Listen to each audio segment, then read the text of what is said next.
part of my reason for being stuck in both my relationship and my fitness journey and my nutrition journey is I was basing everything off of a version of myself that it just wasn't anymore. I was basing off of what worked or what plan I had from a 19, 20, 21-year-old version of Krysta.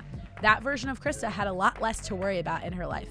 I could get away with certain kinds of fitness and nutrition routines that, hey, at 22 might also include not a lot of sleep, a couple extra drinks that now closer to 30, I can't get away with, right? I just can't. But what I learned was that I didn't really work on the relationship with fitness and food. It was so driven by aesthetics and chasing a goal versus how it made me feel. And that is really where I have totally changed the way I coach. I went through a 45-pound weight gain in less than a year.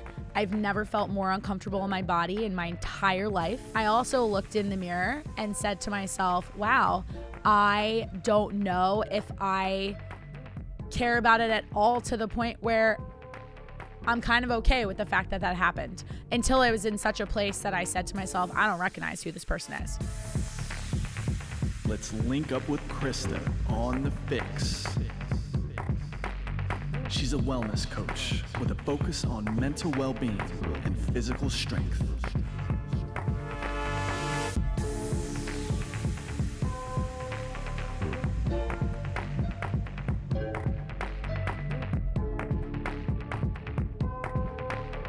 What's going on, FYX listeners? Welcome back to our latest episode of the FYX Podcast, episode 105. I'm your host, Krysta Huber, and I'm very excited to share today's episode. For those of you who have been around the FYX for a minute, have been following me, have been following my story, have been following this show, you might have caught this episode on my friend's podcast over at the Alignment Show with my amazing friends and fellow wellness professionals, Lexi, DeYoung, and Melissa. Lexi and Melissa are amazing. They have an awesome podcast. They've been guests on this show before, which I will also link down in the show notes. We did a great episode, not even a month and a half back, on all things intuitive eating and using macros as a tool to be able to develop into an intuitive eater and develop that trust with your relationship with food. So highly encourage you to check that out. But I decided to share this episode today because it's all about my story. And we've gotten a lot of new listeners over the course of the past month or so. And I'm kind of shifting directions. I've had a bunch of life changes happen over the last few weeks. The Fitness FYX headquarters has moved. So I'm recording this podcast from a brand new setup. You'll still see me over at Black Swallowtail Studios with the awesome and amazing space that they have set up there, but you'll also get some of my new place in the mix too. And I've gotten a little bit of time back moving away from teaching classes and personal training a bit to really focus on growing the Fitness FYX brand and focusing on pouring into the amazing community that we've created over the course of the past 3 years and have really blown up in just the last 7 months alone, with adding my two amazing assistant coaches, shout out to Alyssa and Kara, now a part of the mix as well. So I think it's important to kind of give the backstory on why the Fitness FYX got started. And I actually was just on a coaching call last night with our one-to-one clients. We get together every single week and we talk about different topics that came up through client check-ins, successes that people are experiencing, any kind of roadblocks that can get in the way, and really comparing the Fitness FYX to other programs out there, much based off of my own experience of working with a coach. And we were having this conversation all around goal setting and understanding that goals can shift and goals can change. And it's important to move that goal line as you go through a process of losing weight, gaining muscle, building confidence. It's okay for your goals to shift. But more importantly, we need to focus on the process, and being really process oriented is actually going to help you get to said goal. It's great to set a goal and to think macro and think pie in the sky. But if we don't really have an understanding of how to get there, well, that's the benefit of working with a coach. Say you want to lose 15 pounds, say you want to lose 5% body fat, but you kind of have this idea of, yeah, I need to eat healthier. But then you're like, oh, wait a second, I already do eat healthy, so I can't really figure out how to get there. That is the benefit of having that coach client relationship. That is the benefit of signing up for a program.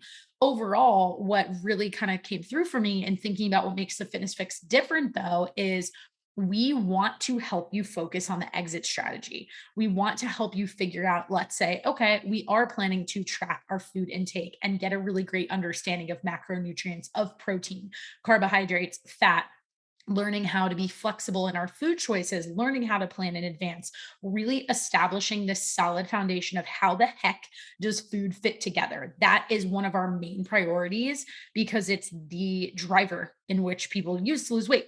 But we want to get you to a place where maybe your macros is just somewhat of a tool that you rely on at certain periods in the year.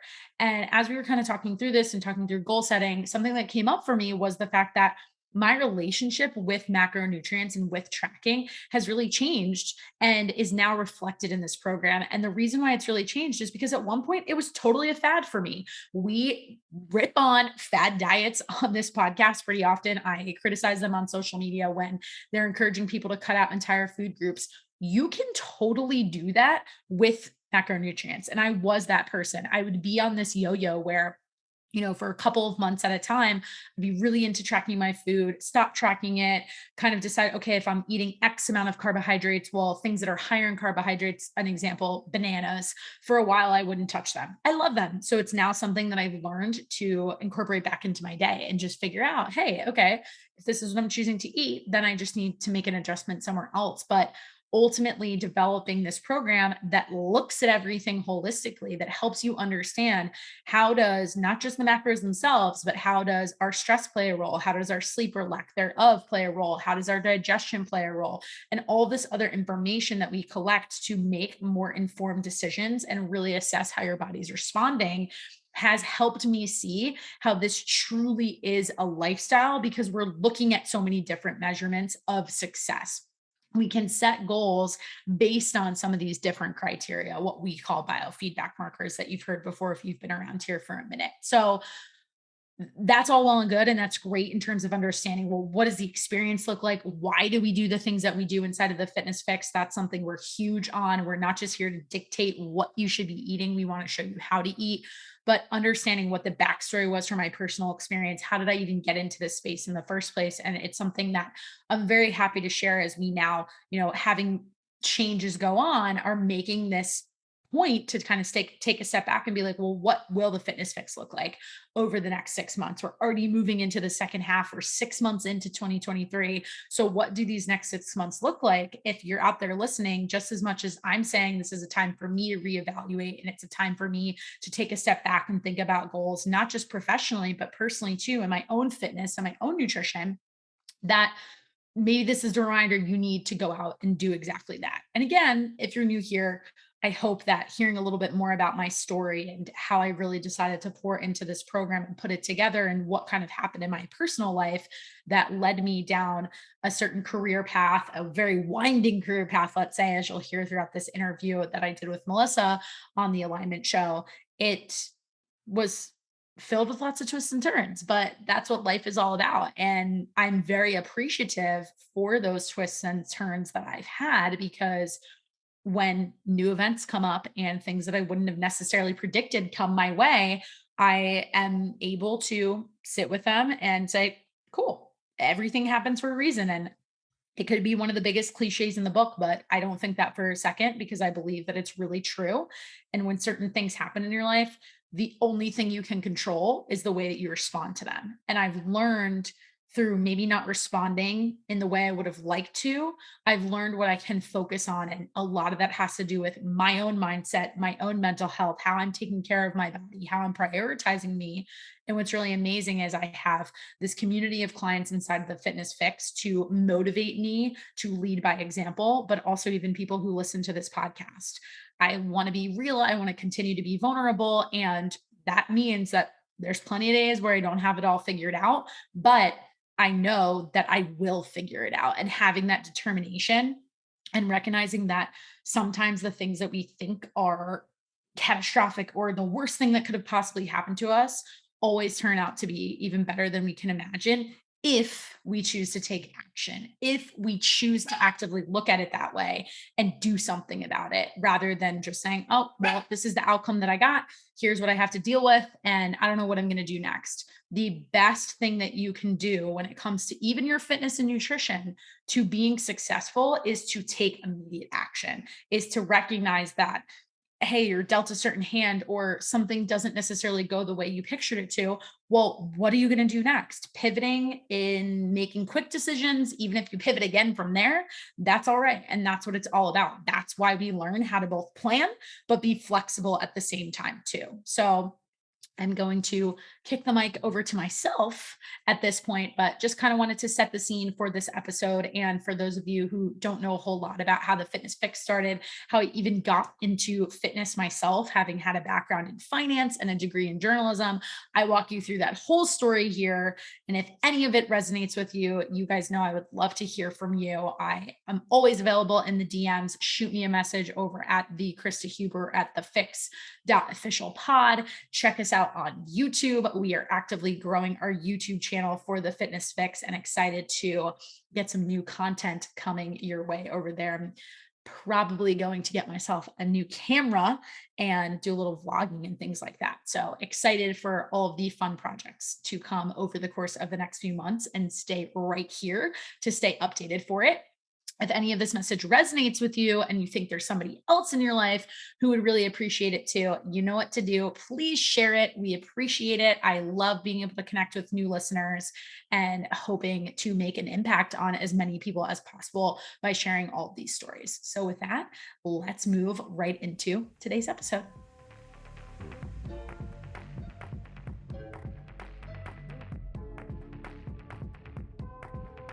Hello, Alignment family. Welcome back to the show. This week we have another guest for you, and you just heard a little bit more about her, but we love to have our guests introduce themselves. So first and foremost, Krysta, welcome to the Alignment Show. Thank you. I am so happy to be here. I'm really excited to get to know you, Melissa, and learn more about your audience and the women that you work with, just as much as I'm very excited for the opportunity to share a little bit more about me and my platform. Love that so much. And listeners, get ready because you're going to get so much value from this episode. And with that, we'll just jump right in. So Krysta, I would love to just have you introduce yourself. You know, who are you? What do you do? Anything else you want to share? Absolutely. So my name is Krysta Huber. I am the founder of the Fitness FYX nutrition coaching method, and I'm a fellow podcaster myself. I am a part of our soon to be, we'll say, depending on the timing of this episode, podcast family, right? With Operation Podcast. So I'm excited to be able to join that network. I have to give him a shout out to our very good friend, Chase Tuning, who has tremendously helped me with my own podcast and honestly my own nutrition coaching business and the whole journey and everything. And it's just amazing how podcasting has been able to connect me to so many people. And I start there and talking about who I am because being a podcaster is so integral to my story, Melissa, but I never expected to arrive at it the way that I did and the way that I have. I'm coming up on my official 2-year anniversary of recording my show called The FYX, which really is just an extended resource of a lot of the coaching that I do. I look at it as an opportunity to educate as many predominantly women as possible, as those are typically the clients that I work with. And I really kind of fell into it because I look back on my decision-making process from age 17, if not earlier, up until today, now 10 plus years later. And I always thought I was going to be a journalist. So I never expected fitness to necessarily be the subject matter, but I really feel there's so much alignment in terms of the skill set that's required. And I actually studied that in college. So I pursued it so heavily. I expected to be a news anchor on TV. And now for anybody who's watching this video, I'm sitting here in a studio that most certainly captures that. So the first time I ever recorded in this studio in particular, it kind of pulled on my 16-year-old heartstrings a little bit to be like, hey, this is a dream realized in a lot of ways. But that as part one of a big portion of my story and identity is huge for me. And then of course, as a nutrition coach, being able to take a lot of what has impacted my own health and fitness routine and now pour into other women and help them realize a lot around giving yourself permission to actually put you first is really a foundation of the coaching that I do. And for as much as we can get into this episode and talk all about, different food choices and macronutrients and a lot of the mechanisms and the nitty gritty, for me, it's really all about helping females like step into their voice and step into that power to be able to raise their hand and be like, hey, I do actually need help. It's okay that I need help. And I am going to be uncomfortable at times in maybe putting myself first, but I know that if I establish tools and structure and healthy boundaries, it's only going to make me a better person in all of the relationships I have in my life. Okay. We need a moment because I love all of it. Love the space that you hold for women and everything that you integrate into your coaching. And obviously we're going to get into the nitty gritty of just like your approach and how you handle clients and your mechanisms and all of that good stuff.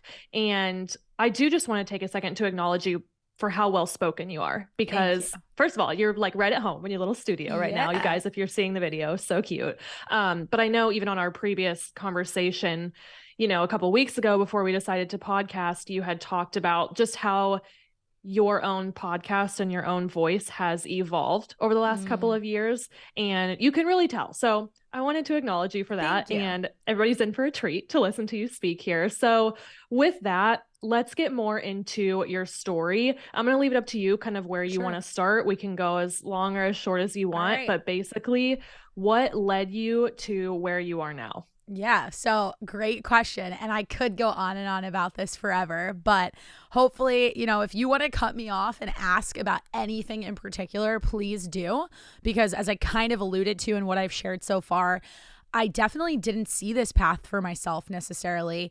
And a big part of that happened to me about 3 years ago almost now. The last 3 years have gone by so quickly. And I know that anybody listening to this can certainly attest to that. Like, let's just have a oh shit moment. We're about to enter 2023. And I have been in that reflection mode, being that it is the end of a current year. And for me, the radical changes that occurred in my life started in December of 2019. So this is really for so many reasons. Like, December happens to be the anniversary of my podcast, only 2 years, not 3, but there's just so many things that happened to me, even the last 4, if I count 2019, that have changed so much of the trajectory that I thought I saw for myself and that I honestly was very afraid to navigate away from. So to give way more context to kind of an elusive statement like that, I started in the fitness industry out of just pure enjoyment and as a way to make friends. So I, like I said, went to school for journalism. At the time, I was looking to make a little extra cash at school. So I did teach some group fitness classes all through college. But I thought it was just for fun. I thought it was just for giggles. And I never expected to really take it to the next level. But I eventually moved to Charlotte, North Carolina. I'm from New Jersey and now live in New Jersey. And when I moved to Charlotte, I didn't really know that many people. I had gone to college in Virginia, had a couple of girlfriends from high school who had friends who went to surrounding schools in the Charlotte area. A lot of them wound up living in Charlotte full time, and I kind of made a couple of friends that way. But for me, having had fitness as a part of my life for a really long time, even growing up as a high school athlete, I was a big swimmer, and I decided to let that go in college. I knew I wanted that to be a pillar of my post-grad routine. And I started jumping around to all different boutique studios. If anybody's listening knows anything about Charlotte, it's a really young city. I would still consider it a very new city. And for that reason, like, you can walk down the street there and there's a boutique studio on almost every corner. It's pretty wild. And obviously boutique fitness has just really had its moment, I think, in the last 10 years. So that happening to me and realizing, oh, I want to connect with people who have this in common, that's a part of their routine as well, that the boutique fitness aspect obviously leads to a lot of socialization. It was kind of a natural thing that fell into my lap. I started working out in this particular studio in Charlotte called Burn Boot Camp. It is across the country. It's a franchise, and fell in love with it, made some amazing friends. The two people I was working at the facility I was working out at the time, they decided to expand and asked me if I wanted to be a part of it. I was only 23 and I figured, well, my corporate finance desk job that I have is really not that fun and it's not serving me. I didn't love it. and I know you could probably relate to this with your own experience and your journey through law school. I just kind of looked at myself one day, and my boyfriend, later turned ex-fiance, which we can get into at the time. And I said to him, I just don't think I'm meant to be behind a desk. And I never really saw that for myself. And that's why I started on this journalism piece, because one thing that always attracted me to this idea of being a reporter was you'd always be learning, and you would always have the opportunity to meet and interview new people and ask tons of questions. I never saw myself sitting behind any kind of desk other than one where it might be an interaction like this one, but I just didn't exactly know how I was going to get there. And in college, I really thought that finance and specifically business journalism would be an interesting niche. And still to this day, I'm very interested in financial topics, but it led me down a road to kind of pursue what I think was a more safe route, Melissa. I took a job right out of college. I got into an analyst program with Bank of America, and to walk into your senior year of college with a job offer in your hand is pretty nice, coming out of an internship the summer before. So I felt like I was making the right decision. Looking around at my other classmates from the college that I went to, I felt like, oh, well, this is what most of them are doing. So I guess that defines my success in a way. And I didn't think twice about it until I realized within a year I hated it. And I just had that moment of like, this opportunity is being presented to me. My dad is an entrepreneur, and I think that growing up in that type of household, I was not afraid to take the risk and to just see what happened. So, long story longer, I took the risk, and I did it for about 18 months. And it was some of the toughest work I had ever done in my life. So I was leading a studio, managing 30 plus classes as the lead instructor every single week. By every Friday, Saturday, I had no voice. And I got to a point where I loved my clients and I loved the work I was doing on a day-to-day basis. But I was working with women, specifically young moms, encouraging them to take 45 minutes for themselves to work out every single day. And I was not even coming close to doing that for Krysta. And I had this moment of, I'm burnt out. I don't feel like my best self. Physically, I looked really good, because when you teach that many classes a day, you get easily 20,000 steps. And we know that that kind of movement is pretty amazing for your metabolism. But I was barely sleeping. Like 4 or 5 hours a night was about the most I was getting. And I had gotten engaged, and I was at a point where I wanted to plan my wedding, not have the stress of worrying about somebody covering for my classes, taking time off, traveling on the weekends with my then fiance, and I couldn't do it. I was in a situation with the partnership I was in for the business side of things, and there was just no common ground. We couldn't find common ground. I think I look back on it now, and in reflecting on the experience, I can say that there was a maturity that I did not have, and I'd be the first person to say that and admit that. And there were things I could have done differently. But something that I really hold true to is, even then, I was in a position where I didn't feel that my worth was being acknowledged inside of my job, and I wasn't going to stand for it. Now, what ensued after was I kind of quit in an abrupt manner. And while I was going through that process and considering that process, I was trying to look for another position. I almost even considered going back into a corporate job, and I considered it very seriously. I went on 50 plus job interviews and put on clothes that I thought I'd never wear again, like put a blazer back on, put on some, conservative heels for work. And I was like, I never thought I would be doing this, but maybe this wasn't meant for me. Maybe I should play it safe. So I went through that, and I do have more to say on that particular period, but fast forward now to almost 2023, everything that happened to me since is the reason why my nutrition coaching came to be. When I was working inside of that gym in particular, we offered nutrition coaching for our clients, and I was only qualified to do it because I had worked with a nutrition coach myself. I didn't really have the certifications. I didn't really have the experience that I've since gained. But what I realized in going through my own transformation and really understanding nutrition in a totally different light, I was able to change my body in a way that had nothing to do with the types of workouts that I was leading my clients through inside of that gym. Since then, I've actually learned that some of those workouts probably weren't the best route for myself and a lot of those people, which we can discuss too.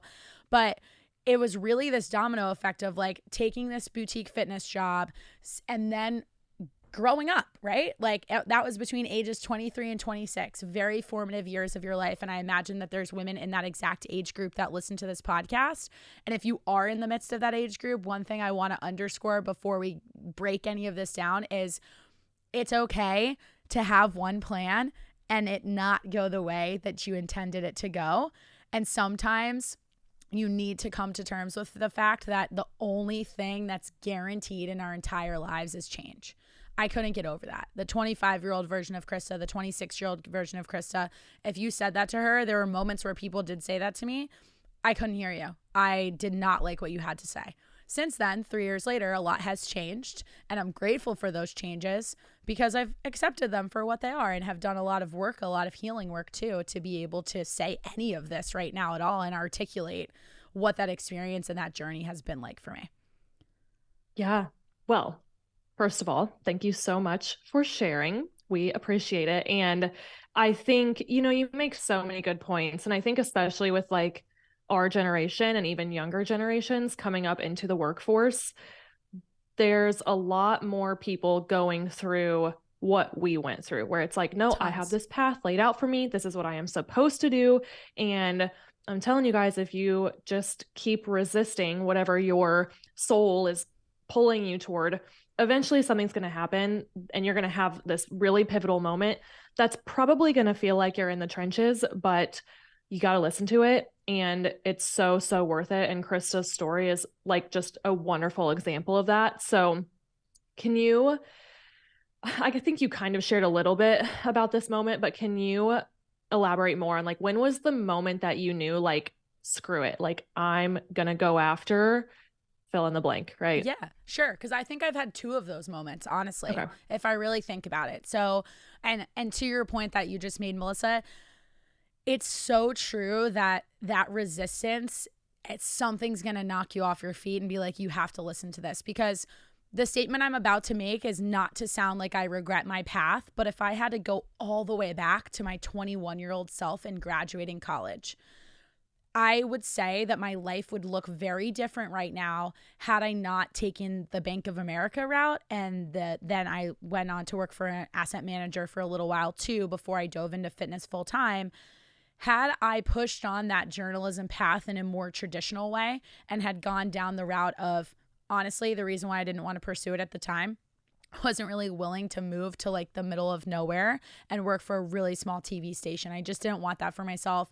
I lived in Virginia for 4 years in the middle of nowhere. I went to a beautiful school, but I really was more of a city type person and I was ready to go into that right out of college. So I considered that a reason to kind of pivot, and that really changed a huge part of my trajectory for the next 5-6 years.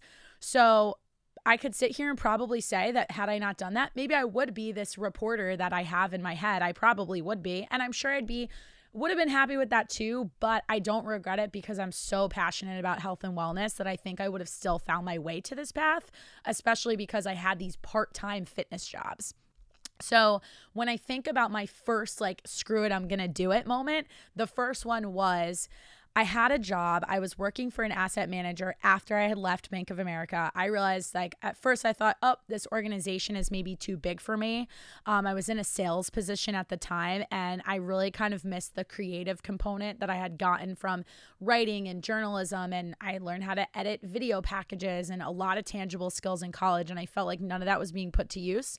Quite frankly, I was like a glorified PowerPoint guru because I was so good at that type of work that I had people on my team who would send me those sorts of projects all the time. It didn't bother me, but I just knew I was meant for something more, especially at only 22.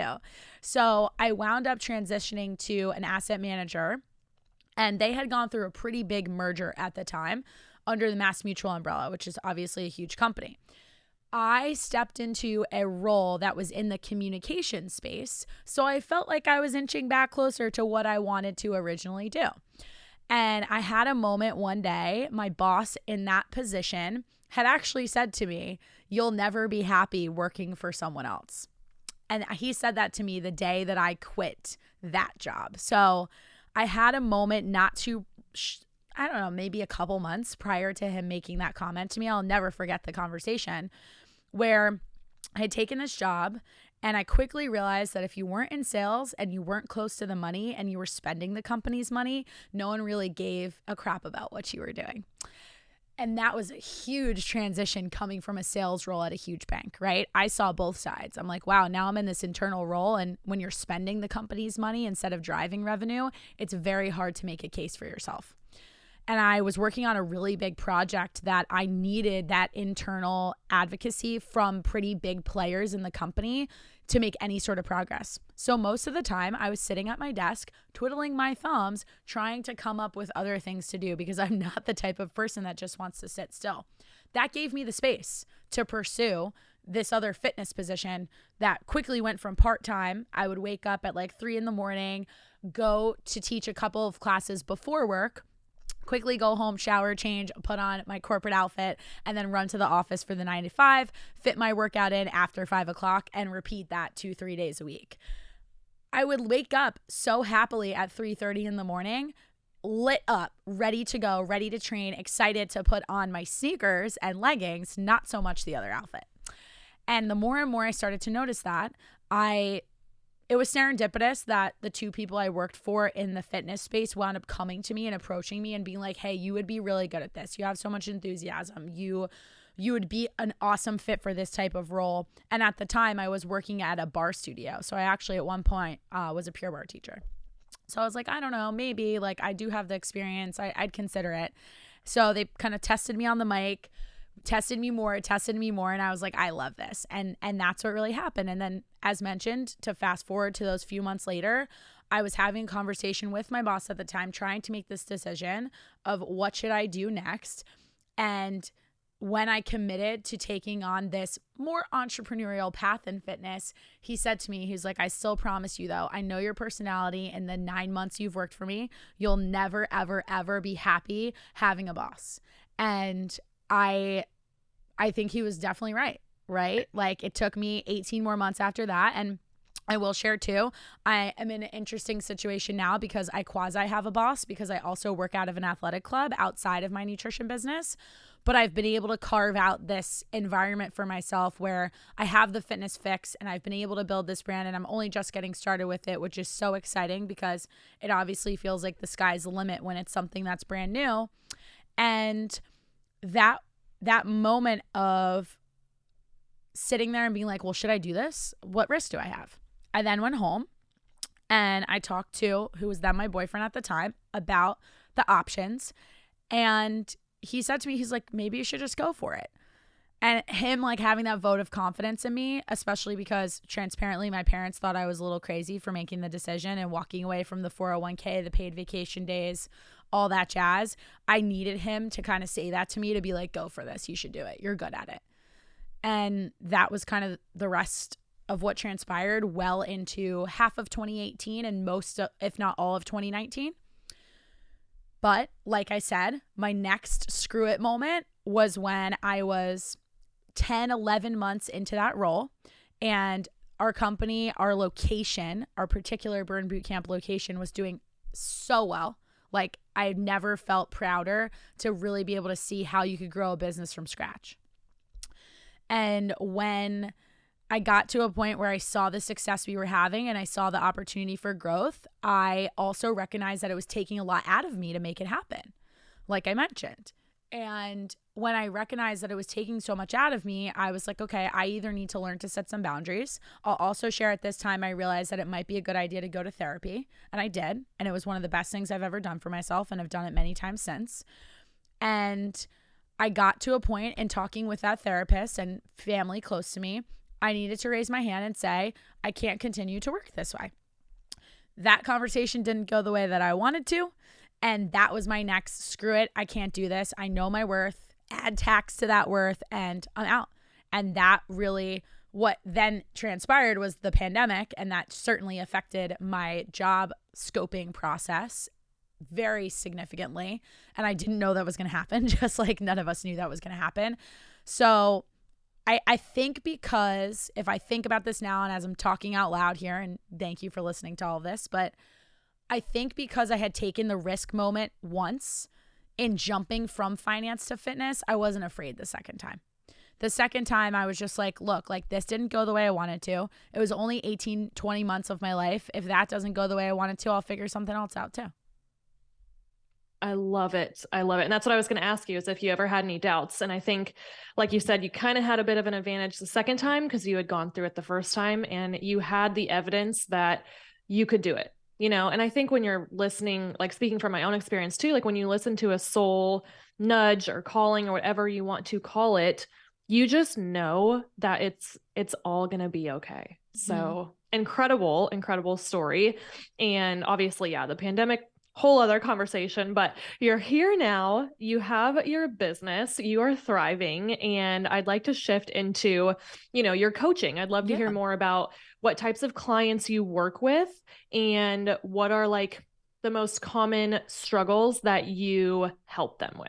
Absolutely. So yes, fast forward to, I would say really the greater part of the last year and a half has allowed me to dive headfirst into nutrition coaching, growing the podcast, and really refining and tweaking the type of person that I feel the most aligned to work with, because I think that's a really hard part. I'm sure you have other coaches that listen to this podcast just as much as your own clients or potential clients. And it can be intimidating to get into this space and feel like, oh, how do I differentiate myself? Or there's a lot of pressure.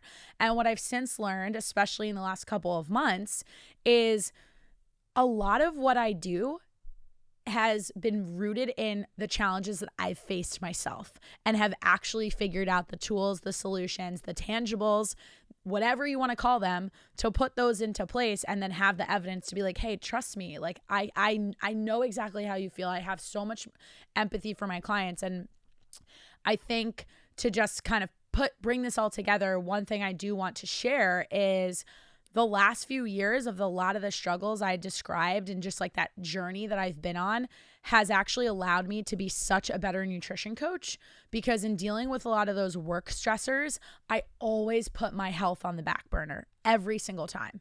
So when I think about a lot of the challenges that most Fitness FYX clients face, most women that I work with faced, it's all about this idea of constantly doing the I should do this, I should do that. And the this and that, we can insert prioritize my job because I want to show up as the most successful woman, or I should make sure that I'm the one between my husband and I making dinner and getting all these things done and doing XYZ responsibilities for our children without really asking him for help, even though I need it, and not learning how to verbalize that. It's this woman who is a very typical high achieving woman who has all of these amazing qualities that make her the badass mom that she is, that make her the badass business executive that she is, that make her an amazing sister, an amazing friend. But for whatever reason, there's a disconnect in pouring those qualities back into herself. And that's really where the Fitness FYX comes in, to be able to say, hey, it's okay. I see you because I've been you, but let's try to take maybe some of your type A personality traits and use them for macro tracking, or use them to help you establish a better fitness routine. So that's who she is in terms of like her personality and maybe the places where she gets stuck. But then in terms of that woman's fitness journey too, and I think this will come as no surprise in me kind of walking through my own fitness story a little bit in my own career path, I also work with a lot of women who are predominantly group fitness lovers, and they have a good, I'm going to put it in quotes, fitness routine because they show up to the gym every single day. But most of the time, the reason why they ultimately reach out to me is because I am still a group fitness instructor, and they're in my classes, they're doing certain workouts, but they don't see the results that they expect, and they can't figure out why. That disconnect is usually their nutrition and maybe some restructuring around their fitness, which we can talk about too, but predominantly nutrition. So it's often the woman that feels like she's checking the box and she's showing up, but she doesn't really understand if there's something in the recipe that's not adding up, and she just doesn't know why. Mm-hmm. Which is so many women out there. And I love that we share this passion for, I mean, all of it, but nutrition in particular, because I'm sure before you got started, you can probably resonate with this too. Like, we're all just out here trying our best, and we're eating the salads and we're doing the cardio, and like shit's not changing. And it's like, yo, I'm working so hard, and it's like it feels incredibly defeating. So then once you hire a coach and you learn about nutrition and you like live the experience for yourself, like, oh, I don't have to live on the treadmill, and like a salad is actually not what I thought it was. Like, it's just so empowering. And Beyond. I love that you know your clients so well, your ideal clients. I want to backtrack earlier because I know you talked about the workouts that you had been doing in a certain point of your life. You realized, hey, those probably weren't the best for me. Let's dive into that because I know a lot of our listeners could benefit from this conversation. Yeah, I'm happy to speak on this because it's something I've learned for myself the hard way. And it's a really, really important part of my fitness journey because I thought I had all this shit figured out because at that point I had worked with a nutrition coach. And for me, it almost backfired because what happened was right around, like I mentioned, December 2019 was like a really pivotal point in my life. At the time, I thought I was going to be getting married in October of 2020. While that was definitely going to be canceled because of COVID, I actually canceled it myself because I called off the engagement. And my ex-fiance and I are still good friends. He's an amazing human being and I wish him nothing but the best, but we just weren't each other's person. And I bring that up because that turned into such a different approach to nutrition and fitness for me. That decision was just a catalyst for so many things in my life. And it actually didn't start out so great. It was very rocky. So what happened in that period was I had gotten to a point where I mentioned I was pretty burnt out. I was doing a lot of programming that was through the classes I was teaching. And I had that mindset that I'm sure so many of listeners can relate to. It's not a workout unless I feel dead by the time I'm done. That was my criteria. Like and I wasn't afraid to lift heavy either. Like I was not necessarily this cardio bunny, like being on the treadmill because I had learned the difference, but I was really, really I think I kind of fell into the trap of like, oh, you should do the stuff that looks cool for Instagram, even if it's not necessarily that effective. And I had a lot of coaches around me, but there was just this culture at the time of like, who can we one up in terms of like, let's do this ridiculous exercise that's like a burpee with a push up and like some kind of like med ball slam into a burpee. Like, who cares? And you can work out that way. And I will explain what I mean, but I'm just giving that as an example to kind of highlight that you don't have to do stuff just because it looks sexy, because I promise that doesn't necessarily yield you results. But that was my whole like foundation of my fitness knowledge.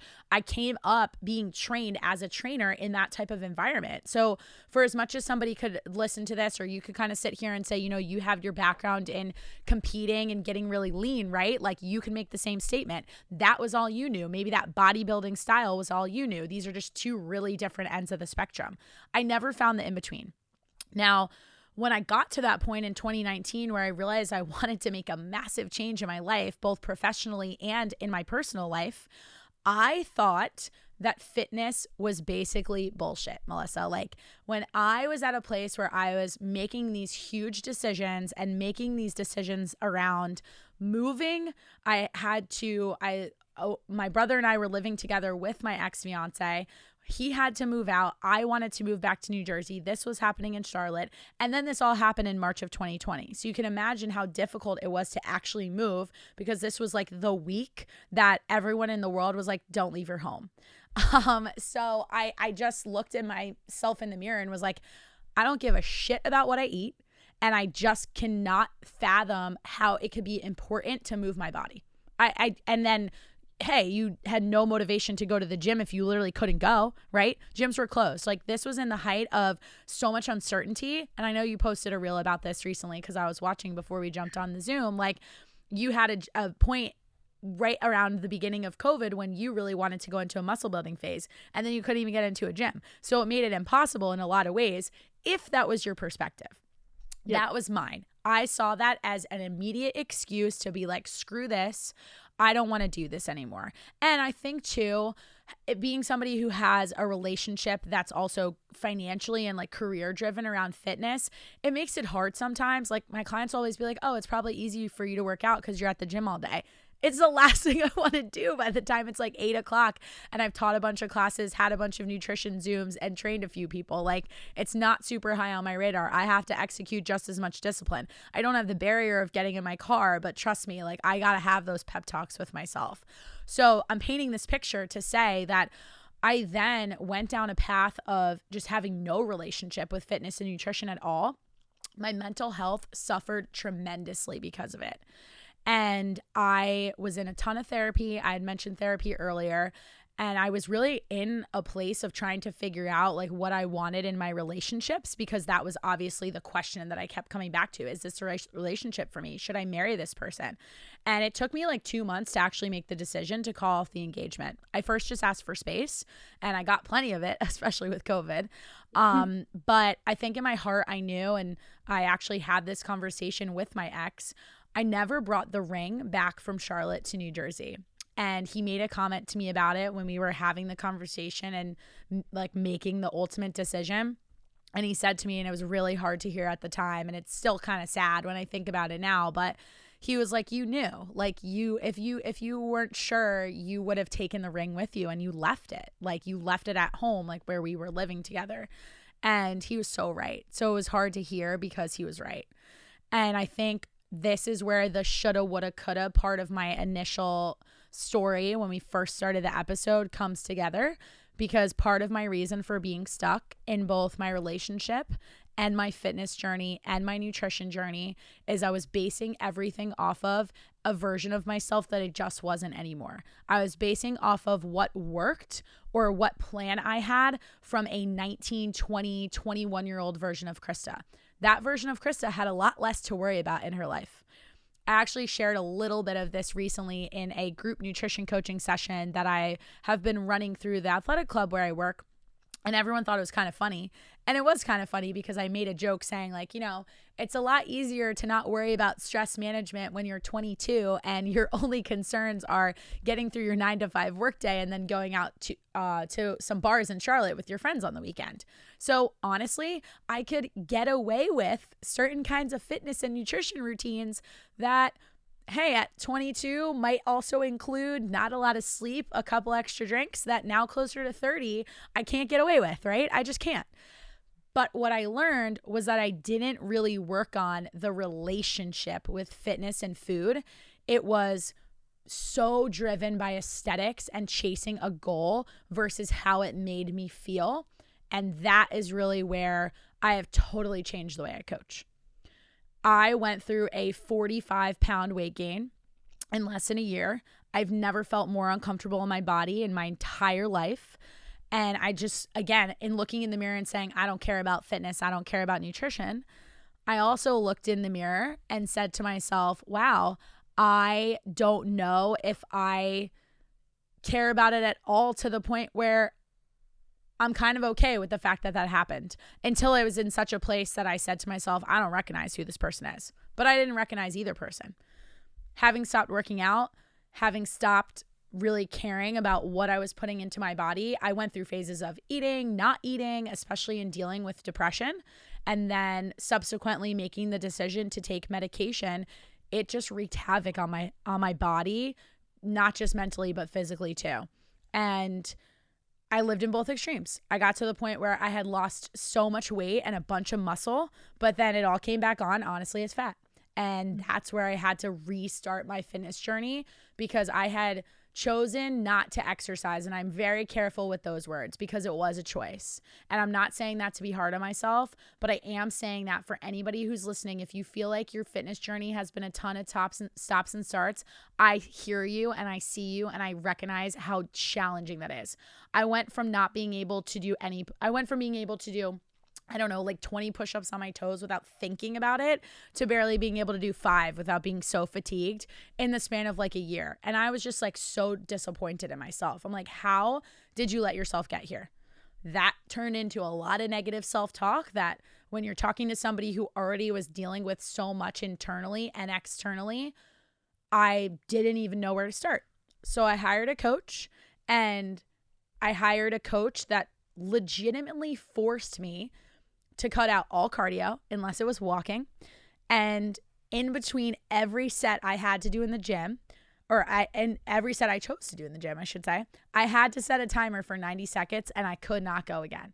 And the reason for that was because my cortisol levels were all over the place. I had barely been sleeping. I was dealing with a lot of insomnia in my experience in that time. And I just was not taking care of myself to the point where, like, you want to talk about a calorie deficit? Forget it. Like, I had no right to be losing body fat because I really needed to rebuild the foundation. And I learned how to train in such a different way. And I recognize there's a time and place for that type of training too. I took on like a much more traditional bodybuilder split, and I've now fallen in love with that though, which has been really cool for me because in the last 18 months, I've actually spent time tracking my lifts in a way I had never done as this like boutique fitness girl before. And I've now set goals for myself around, I want to do X number of pull-ups. Or last week, I was super excited because the trainer I'm working with right now, we've been working on my bench press, and I could not believe how much weight I've been able to put on over the course of a year. And like, I'm so happy to be able to sit here and say that and genuinely say you can have other goals that have nothing to do with your aesthetic, because it helped me develop habits that now serve me in ways way beyond what I look like in the mirror or on the scale, to the point where I'm very confident to say that all the highs and the lows that I experienced between 2019 and most of pretty much all of 2020 and a little bit into 21, I'm not afraid that I would ever go back to that point, because I can spot now. I have the tools. I can spot what habits and behaviors and thoughts that I have in my head would send me back down that path again. And that's just like, I'm very grateful. I love that. And having that self-awareness is like literally key to life. But I think in our 20s, it's like you said, formative years, like you learn so much, you grow so much. And just when you think like, dang, I've really figured a lot out, then like something else comes along and you're like, whoa, like you don't know what you don't know. And so I think a good question I would love to have you answer is, how did you acquire those tools to be able to be objective with yourself and spot like, oh, this is a limiting belief. This is self-sabotage. Like, here's where I need to stop the cycle. Great question. Thank you for asking it. I'm so glad you did. I am still on this journey. So I want to preface everything I'm about to say with that, because it ebbs and flows. First and foremost, I will always go back to therapy as the driver for most of this. I started talking to a therapist back in like middle of 2018, if not 2019, when I was first noticing that I might not have been happy in this job that I thought was like the job that was going to answer all of my happiness that I wanted, right? That fitness job. And that was really alarming for me. So that was kind of step one. And it's just a lot of the activities. If anybody listening has gone to therapy, I think it comes down to the way you choose to show up inside of it, because I've definitely been on the other side of it, which I'll talk about, where a therapist can hand you a lot of tools, but if you don't actually put them into practice, like, you're truthfully wasting your money. And the same would go for nutrition coaching and any kind of accountability coaching, life coaching, business coaching, anything. So at that time, I was in a place to receive it. The other side is, throughout 2020, when I was making these big decisions around leaving my relationship, quitting jobs, moving cities, moving back home, I went through probably a solid 2.5 month period where I would not receive what my therapist was suggesting, and I could not get out of my own way. And I can't really say what exactly woke me up from that, but I do remember in that time, my siblings and parents, and we were all living in the same house because, again, we were quarantining, right? Kept saying to me, like, you're going to get to a point where you're just going to wake up one morning and you're going to say you're tired of your own BS. And they were right, because that's what happened. But I couldn't believe them. And it took a lot of introspection. I also think in many ways, having nothing to do in that time forced me to just look at all my stuff that I didn't want to look at. It forced me. I had no distractions. I didn't have the distraction of being in a really, really demanding job where I was always on. Like, one of the things people don't really know or recognize about being a fitness instructor in particular, like, when I'm teaching a class, I'm not looking at my phone. I'm not on my computer. I'm so present with my clients that if I now look back and ask myself, oh, there were certain things in my personal life that I could have spotted way sooner to recognize that maybe I wasn't in the right relationship. I was so distracted by my job. I was filling my days with that. And then I didn't have the tools to have the conversations, to ask the questions that I now, in the relationships I show up in today, both personally and professionally, I'm a different person because I'm not afraid to ask, but I'm also not afraid to try to facilitate the conversation with my partner, with a business partner, whoever it is. And so many people tend to be like, when I tell them a lot of these stories, or like I kind of say something that's like a little jarring to them, they pull back and they're like, how do you have the confidence to say that? And I'm like, because I know what it's like if I don't say anything about it. That's shown up for me in the form of journaling. I'm really big on the there's so many journals out there, but I'm really big on the 5-minute journal. I like it because it actually prompts questions for you. And for anybody listening, I would highly recommend it, because journaling's intimidating. If you're just like, okay, I'm going to open a blank notebook, what should I talk about? No idea. It's hard. I get that. I totally get that. So the 5-minute journal is awesome because it has questions built into it. I started reading way more. I actually did the 75 hard challenge at one point in 2021, and it was one of the best things I'd done for myself mentally, because I needed the structure and I wanted to check the box. And one of the components of that challenge, it gets a lot of heat, but one of the components of it is reading 10 pages in a book. I started reading a lot more self-development books. I started reading a lot more books about relationships, and I continue to do those things, but now it's just evolved to other topics. I have hired more coaches, and I have coaches in all different areas. Business coaching in the last 3 months has been so formative on who I am as a person. And that's just naturally helped my business flourish and grow, because I'm taking the time to take a step back and be like, wait a second, what does Krysta want? I've done that activity before, but I got busy and I kind of forgot about it, right? So putting these checkpoints in place, and I now do that with my clients. Like sometimes when we get on a Zoom, we don't talk about food. We actually could go 40 minutes and not even discuss MyFitnessPal, look at a macro number, see how well they hit goals. And trust me, you got to do those things. These are for clients that I've maybe been working with for several months, or maybe they had a week that they weren't super proud of, and I got to dig a little deeper and not be afraid to ask them. And I have some clients, I have a client that I can think of in talking about this. She said to me one day, she's like, it's funny that I'm taking dating advice from you because you're like 15 years younger than me, but you're so right. And she's like, how did you learn all this stuff? And I was like, because I realized I was very misaligned with how I was spending my time, and in particular, who I was spending my time with.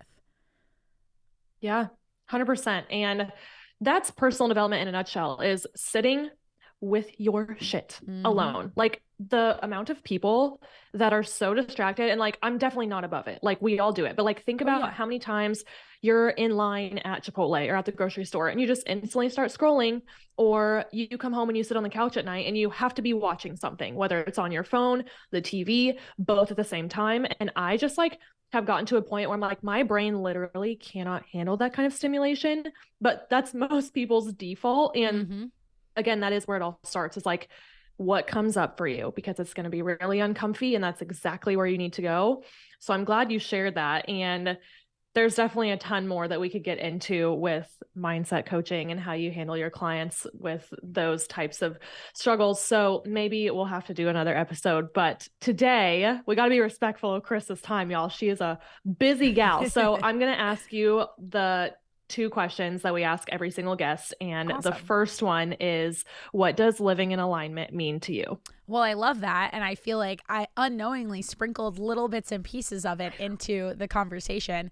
And I have to say, probably the title of the show kind of triggered me to use the word alignment, because I've been thinking about that only in the last like 2 hours in prepping for this conversation. And it's not necessarily part of my vocabulary all the time. I'm sure I say it in different ways, but living in alignment to me is what I just went through in describing not being afraid to have conversations that you think are difficult, whether it's because it makes you uncomfortable or it makes somebody else uncomfortable.